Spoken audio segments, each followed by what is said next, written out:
My name is Ayaka, and I'm a consultant with LSAT Unplugged.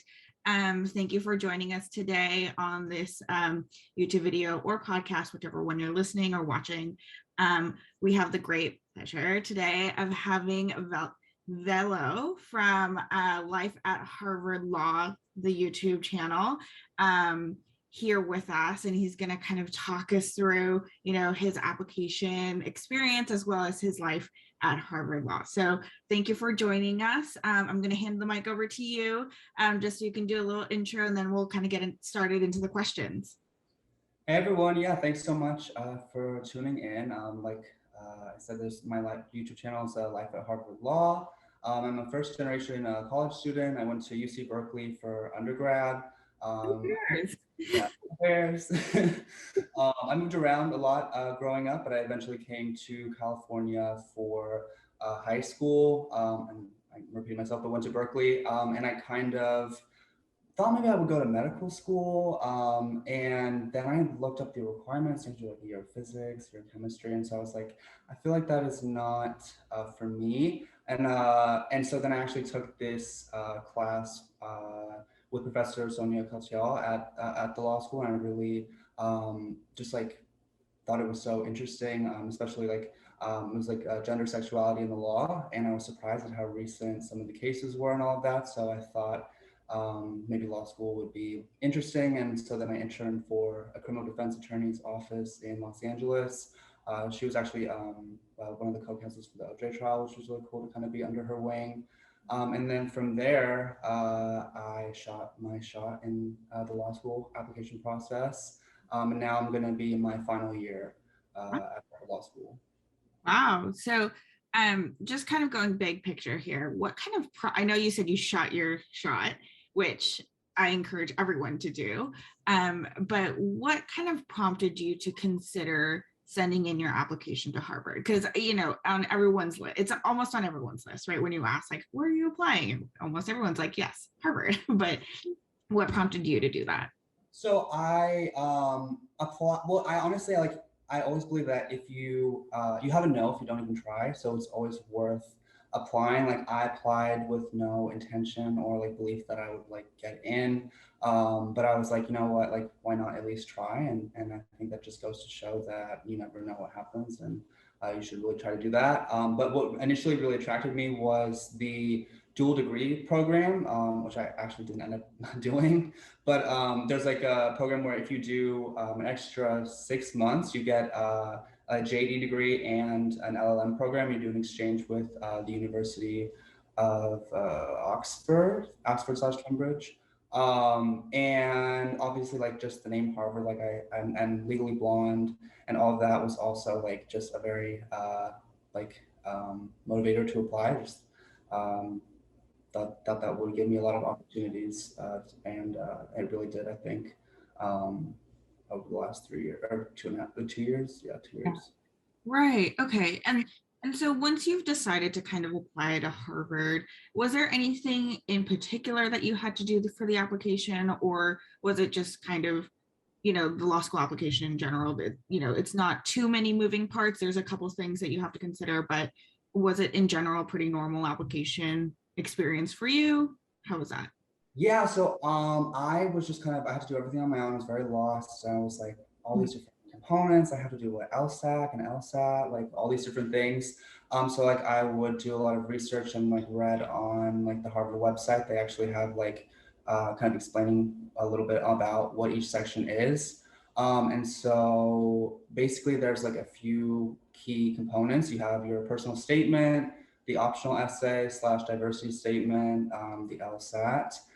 Then your transcripts, recommendation letters, and I hope that that's all of them. And so I was kind of thinking about law school like midway through college after seeing the medical school requirements, and so I kind of started to try to go to office hours to kind of like talk with professors and build those relationships, because I had like read online saying like that it's important that that the recommender like knows you well, because you don't want to have something where it's just like it's a great student, like you want like specific details and all that kind of stuff.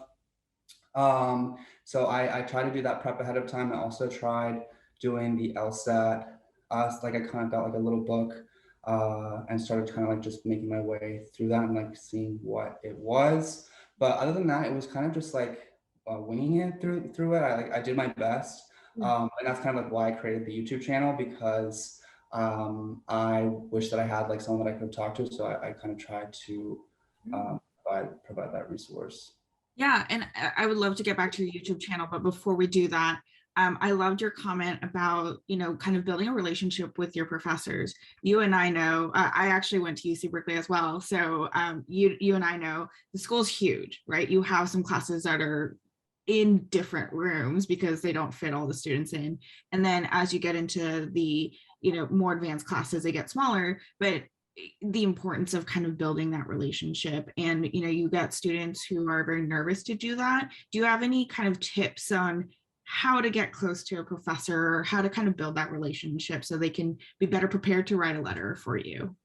Yeah, so honestly, I was also very nervous and very timid, and I had like an experience where I ended up working at this bar over the summer. It's like a very complicated story, but basically, I was kind of forced to meet random people and forced to kind of like be out of my comfort zone. And then so going back to Berkeley, I kind of came in with a little bit more confidence. And I think my number one suggestion is just to kind of try to be friends, like ask them about their life, like ask questions that you would ask your friends. Like I feel like I think going in and trying to like impress the professor by like asking questions is not necessarily the way to go. Like I would ask questions like that you generally like had a question about the class or like wanted to know something more about that. And so I think that also goes to like if you well, I think it's good practice just to go to all of your office hours, because you never know. Like you have nothing to lose by putting yourself out there. You only have something to gain. And so maybe if you're not necessarily interested in the subject material, like I know it could kind of be hard to come up with a question to kind of just like ask them about their life or things like that, because people like to talk about themselves. And so if you kind of just like open that dialogue, obviously, it depends on the professor. Like some professors might like be standoffish and don't let that like discourage you from like continuing to try. But I think just going in and just being like authentic and genuine is like the best way to go. And then as you like kind of go more, I think the professor will like show you putting an effort and maybe will lead the conversation for you. So I think like, and also go with a friend. Like you don't have to go by yourself. Like you can bring like a friend if you have a more outgoing friend that maybe can like help you go, or maybe some other people from the class. That's a great way to go if you're a little bit more timid. But yeah, teamwork makes the dream work. Like That's great. That's great advice. And I think, sometimes it's hard to build that relationship, but once you do, it's a lot easier to ask for that letter of recommendation as well. So great advice there. Another piece of the application that some people get very nervous about, we all know the LSAT, you want to score really high and all that. The essays, so the personal statement, diversity statement. How did you go about writing those? We can start with a personal statement. How did you go about, finding a topic, what to write about? What was your process there? Yeah, so honestly, my memory is gonna be blurred because like Yeah. I've done like a video series with the Dean of Admissions, like learning what they're looking for versus what I thought they were looking for at the time. But I really just kind of wanted to tell my story. And I think the number one goal was like three. Do you want to answer like a few questions? So you want to tell them who you are and what kind of perspective you will offer. And so it's important to uh, like I know like your day-to-day life might seem boring. Like you might be like, oh, I'm from like Indiana, or oh, I'm from Boston, or oh, I'm just from California. But like you that is interesting for someone who's not from there, who hasn't been there. So kind of remove the idea that your life is not interesting, like throw that out the window, and kind of tell your story. So because they want to see like what unique perspective you'll offer to the campus. And so a lot of that is like growing up in a big city, growing up in a small city, like what kind of experiences that you faced, and going back to the experiences that you faced. I think it's important to show what you learned from your experiences. So like I had a lot of like crazy unexpected things happen in my life. And I think I forget where I read it, but it's like it's not so, and I forget the exact quote, but it's like not, you don't want to just like throw all the bad things that happen to you on the thing. You want to show that what you gained out of that and like what you can offer based on that. So like if you built like a bigger sense of empathy, if you shows like that you are like can overcome obstacles and are resilient. Um, and so at the end of the day, it's a personal statement. So you just want them to know who you are. So I think it's really good to just start writing things down, memories, and maybe like just have like tons and tons of just write down memories, and then you can kind of stitch that together. Rather than going in and trying to like craft the perfect thing, just like make little write like a memory if you like do like an affinity group or like Yeah. something. So write all those down. And then from there, you want to explain the why law school part. So then relating your life experiences into what made your decision to go. So in mine, like I talked a little bit about that class that I took. And so kind of weaving that in. I would say that definitely like focus more on your kind of personal life, because that's going to be the more interesting part of the application.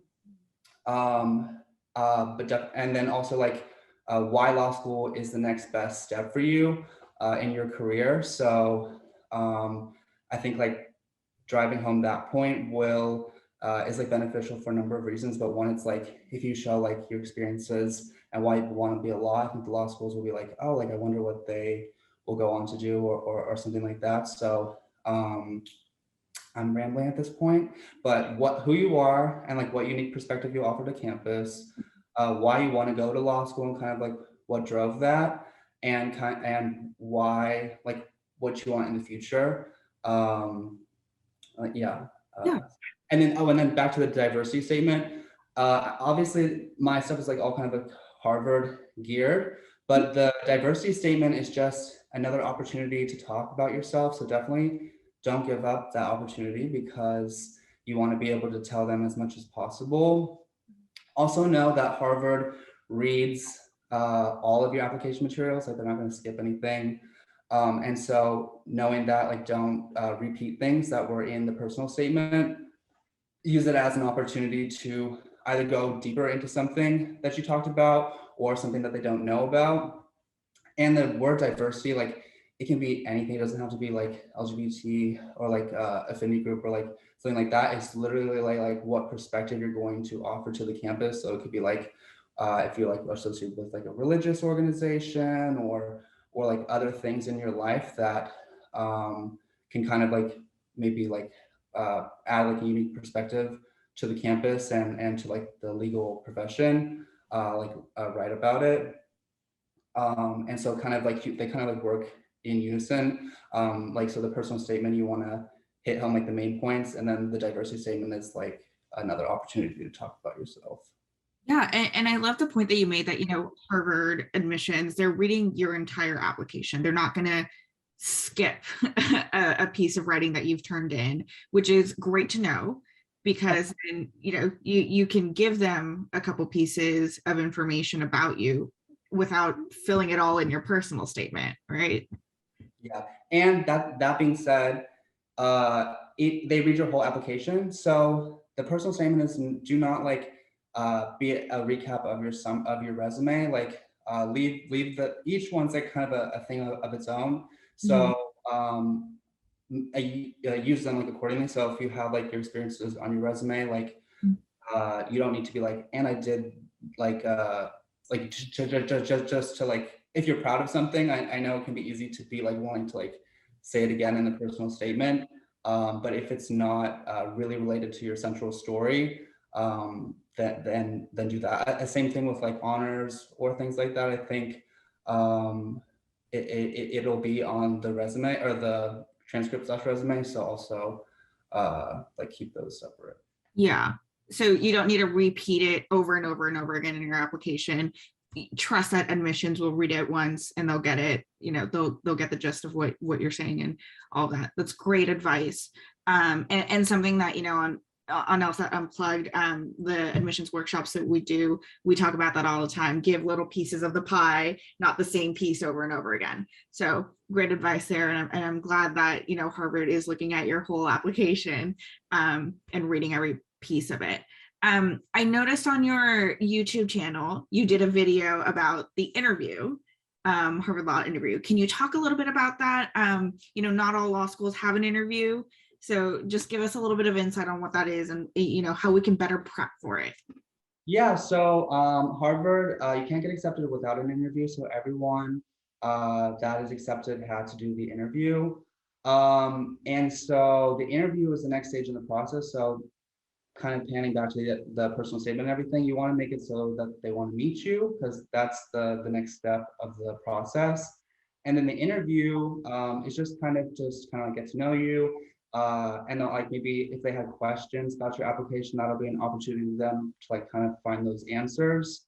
Always be yourself.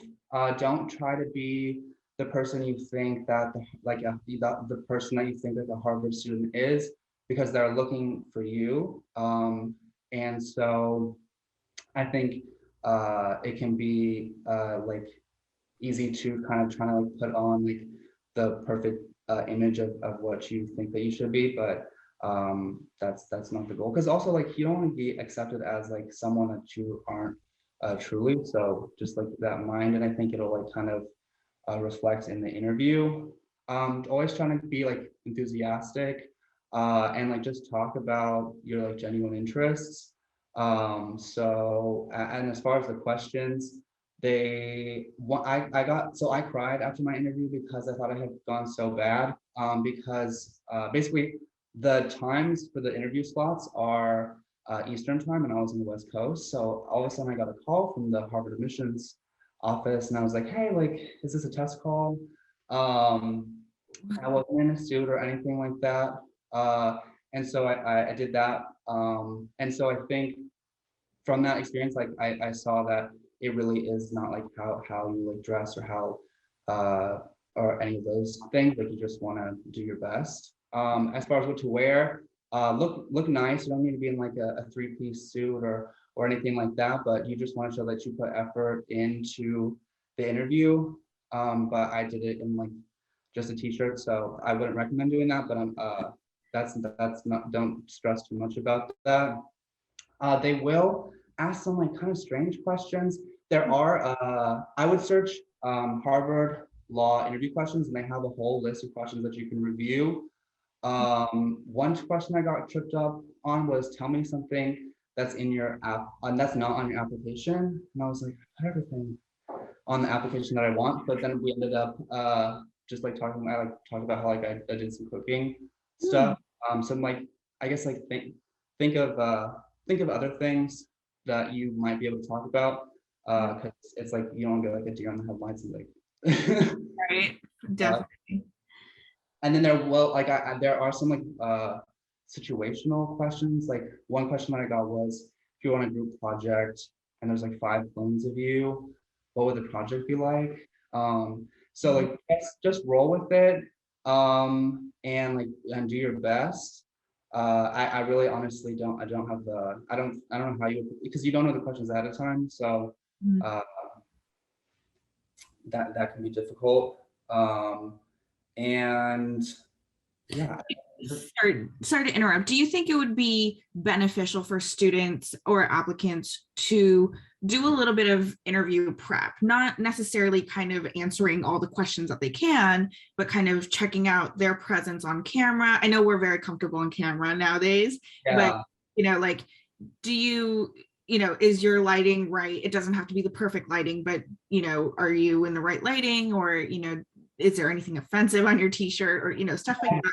Like, yeah, just so make sure like plain background, wear something like that you think is nice, like maybe like professional. Like if you have a suit, then that's great. Try to wear that, or like just like a nice top or blouse. And I definitely would run through questions with a friend, like just have them ask them to you, because it's very easy to be by yourself and practice it one way, and then as soon as you're up on like the stage or someone's asking you something, to like just kind of have it all fall away. So definitely practice with someone, maybe like a friend or a parent or something like that. And just try to make it a conversation. So don't try to like talk at the person or try to like get everything out like and try and feel like you're trying to like just throw everything on the thing. It should just be a conversation between you. Oh, definitely. Okay, I should have said this at the beginning. Look up things about the school because you want to stand out and show like why you want to go to this specific school. So for Harvard, maybe look up professors, clinics, or anything that you can mention to show that you did research.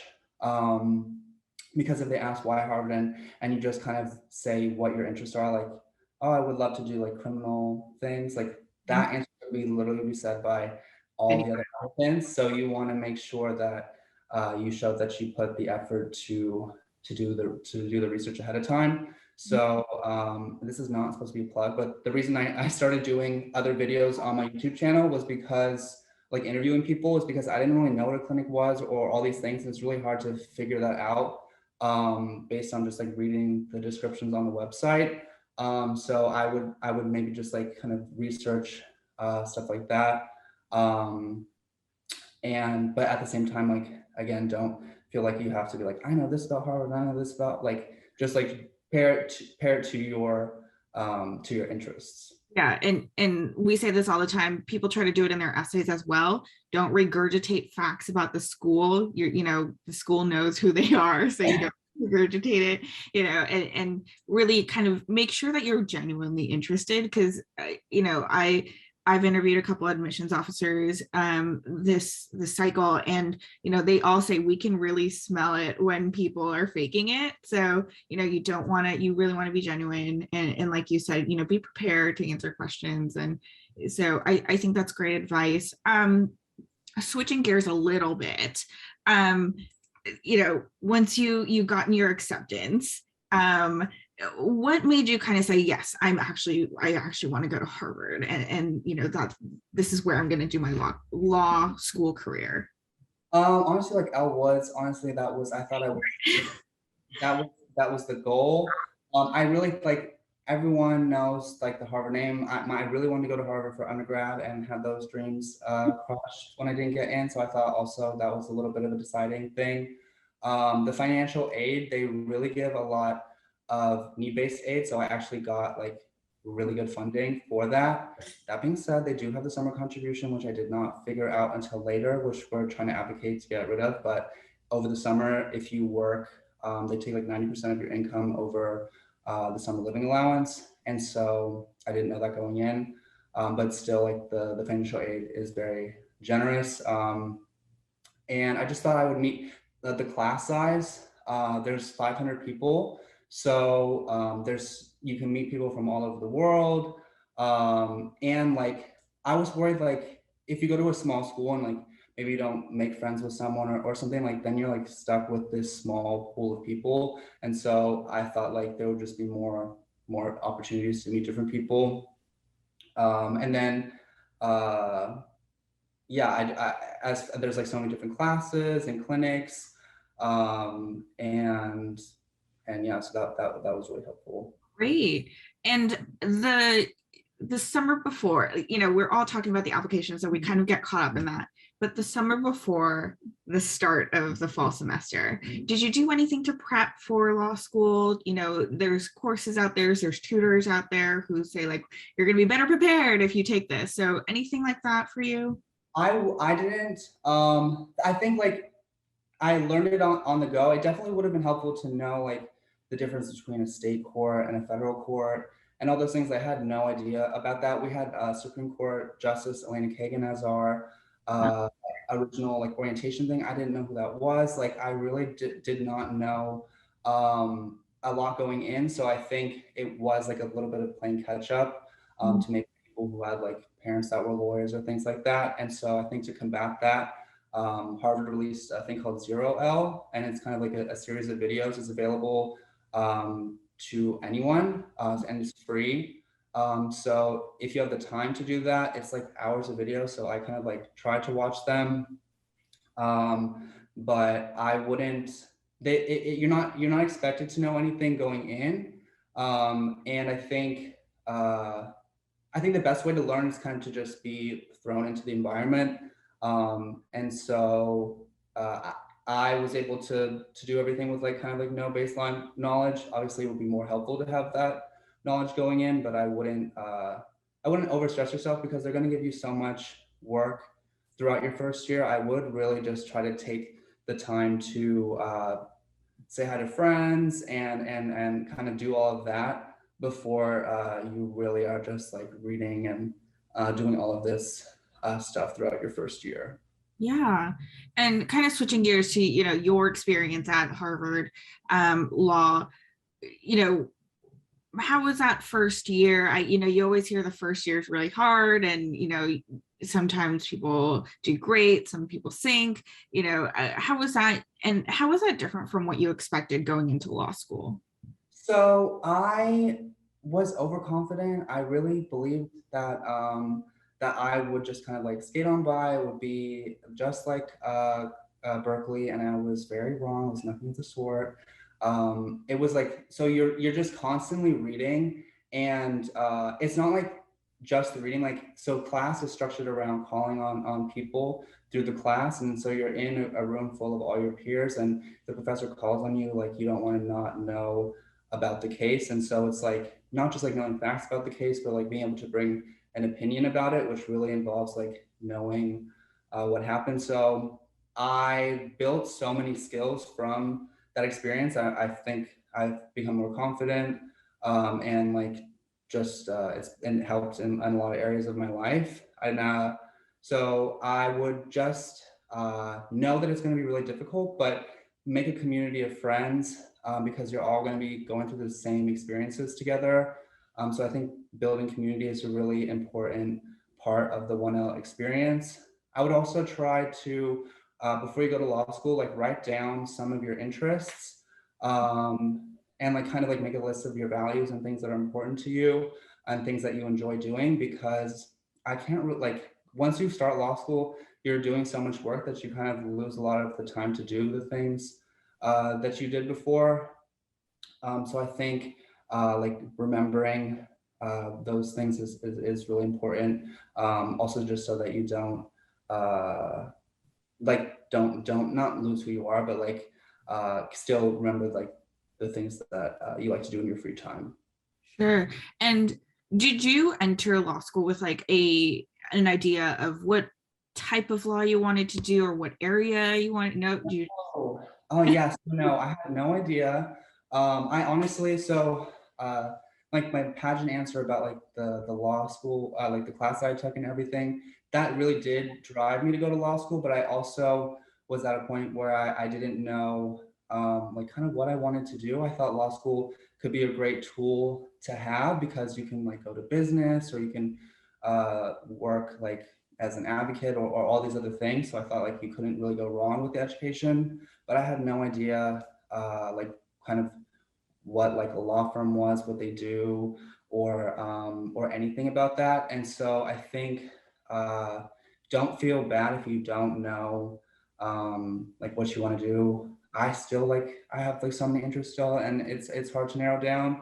I would just try to take the opportunity to try as many things as possible. So you can do that through trying different classes, not your 1L because they choose all those classes for you, but you can do like student practice at Harvard. It's like called a student practice organization, which is similar to a clinic. Basically, a clinic is where you work under the supervision of a licensed attorney. And so you can do like a tax law clinic, cyber law clinic, or all these things and kind of get experience on different things. And so the student practice organizations are basically just something that you can get involved in your first year, and you don't have to take it as a class. So we have things like the Harvard Law and Entrepreneurship program, where you can kind of learn different things that are involved for like starting a company or addressing a specific legal issue. And so just trying like getting involved in those things and seeing what you like. I think it's really important to see what you don't like, because that way you can like cross it off your list and keep going. And so yeah, just getting in, as involved as possible. And then you have your summer job for your first year and all that, and you'll really get to try a lot of different things Sure. for that as well.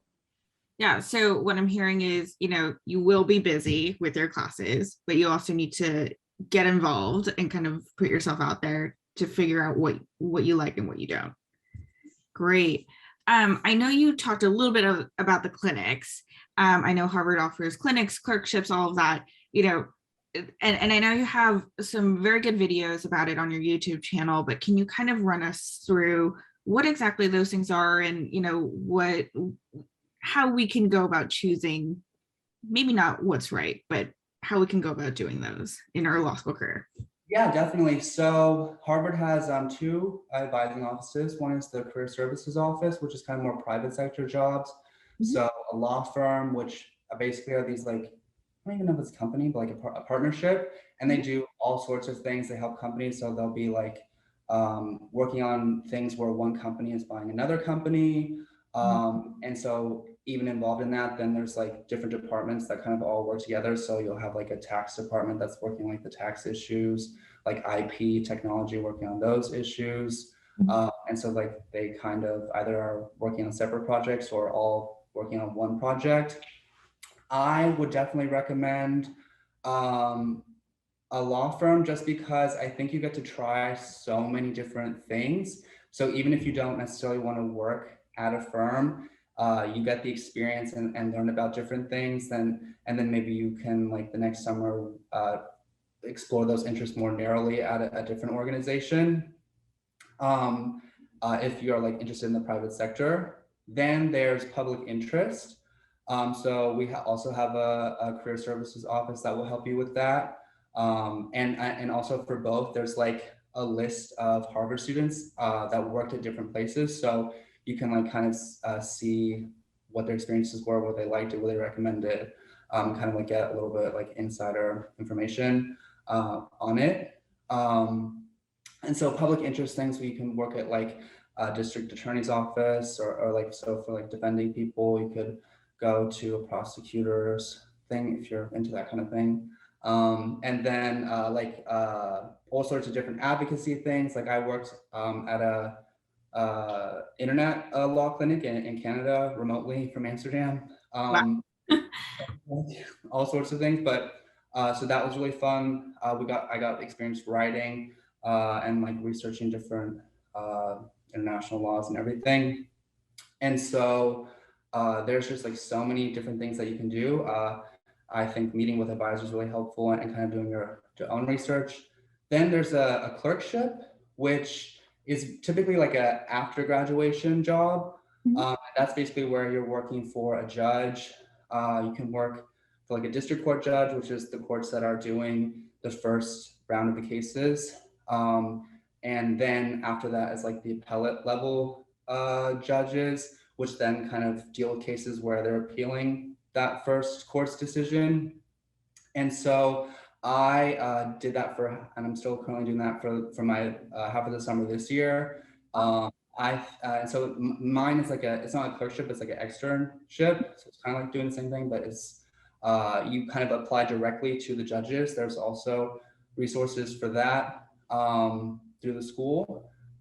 It's really great because you get to learn so much about like how the cases work, and there's like just so many like details about the law that like I think like being like actually the one kind of like assessing that was really helpful for me to learn how that all operates. So and then there's like just so many things. So also things at firms can be broken up into like corporate work, which is like transactional work, and then litigation work, which is like what you kind of like see on TV of like people arguing and doing cases. And so with litigation, there's like so many, like there's like a thing called like standard of review and all these other things. So you kind of like learn that with the judge, which was really helpful. Yeah, it sounds like there's opportunities abound in what you can do and, pursue your interests, which is amazing. You touch on this a little bit, but has COVID changed anything, for classes or, the opportunities that are available to you through the network that Harvard Law provides or has?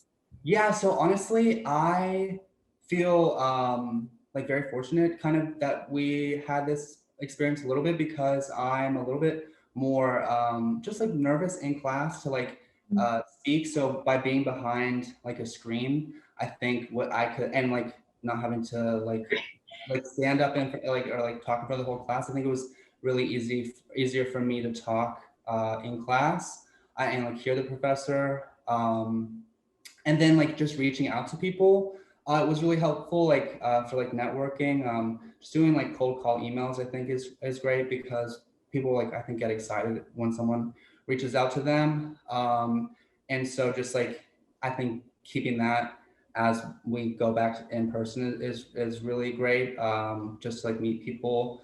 And so basically Harvard has this thing that's like a amicus, and you can like reach out to past graduates, and so you can kind of meet people through there and just like have a conversation about what they do and kind of learn from that. And then sometimes they'll be like, oh, like I have a position open, or they can give you like advice for things. And so even if you're just looking on LinkedIn, like still you can just like reach out to people and do that as well.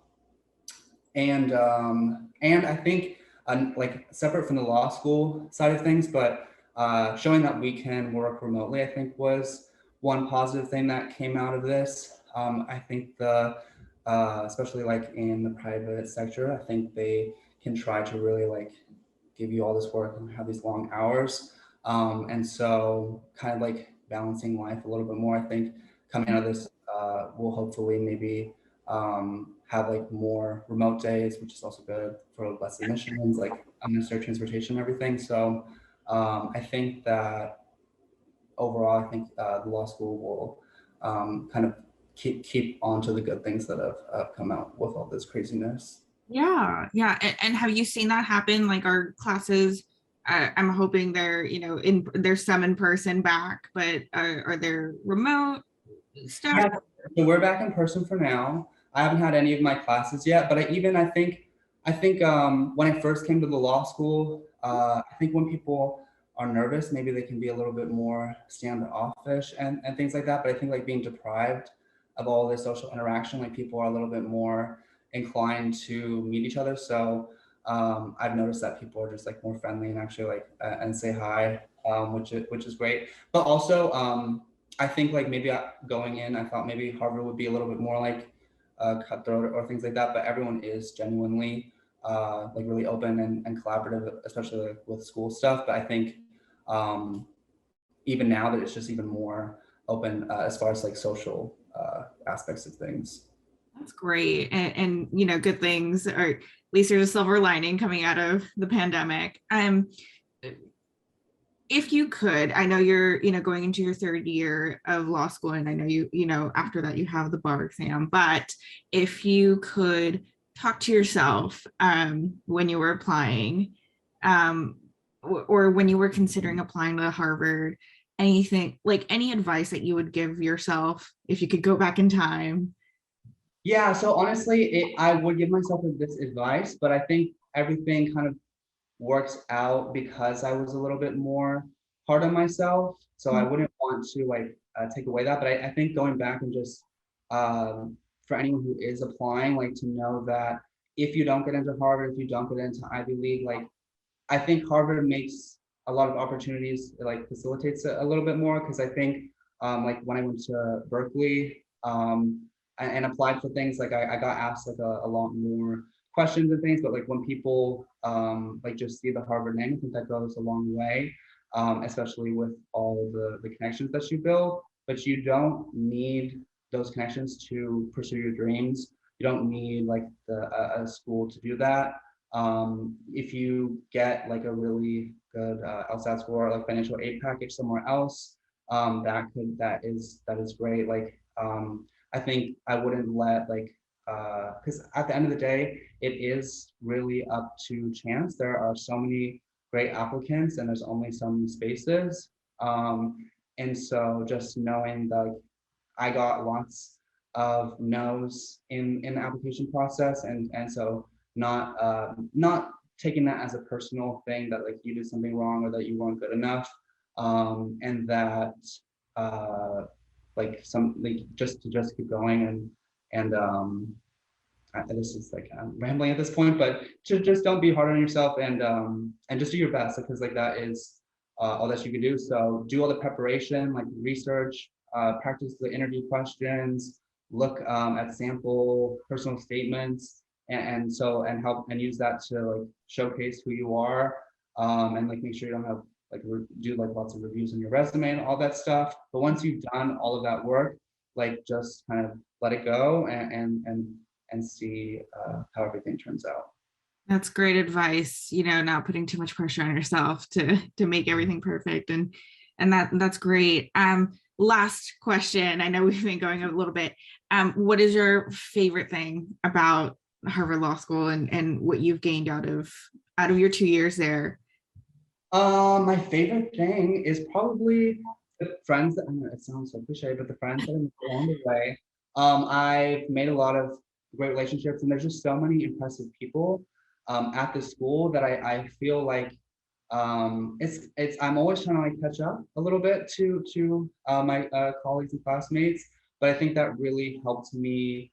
I had like the drive, maybe just not like the skill set for doing things, and so I think that like being able to read like 50-page like case and do all of these things has really helped me help others like my mom and other people in my life with things.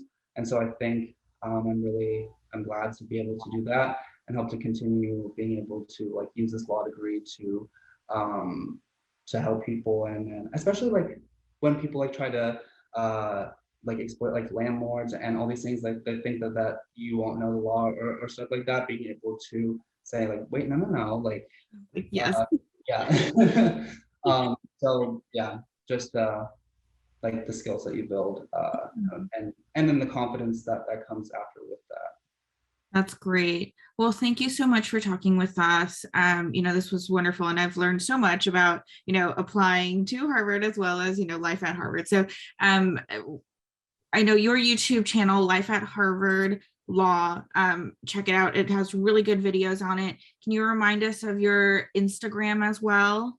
So it's VELOVH. It's also in the description of the YouTube video. So if you have a question or if you're applying, you feel free to reach out on there and send any questions that you have. I'm always happy to help with that. And I wish the applications are opening soon. So I'm wishing everyone good luck. You got this. And yeah, just let them see you shine on all the application materials. All righty. Thank you so much. Thank you for your time. This was wonderful. Have a wonderful night. Thanks for tuning into the show. Please subscribe if you haven't done so already to be notified of new episodes as I release them. And feel free to reach out if you need anything at all as you move forward with your prep. I'm happy to help however I can. In the meantime, I wish you all the best and take care.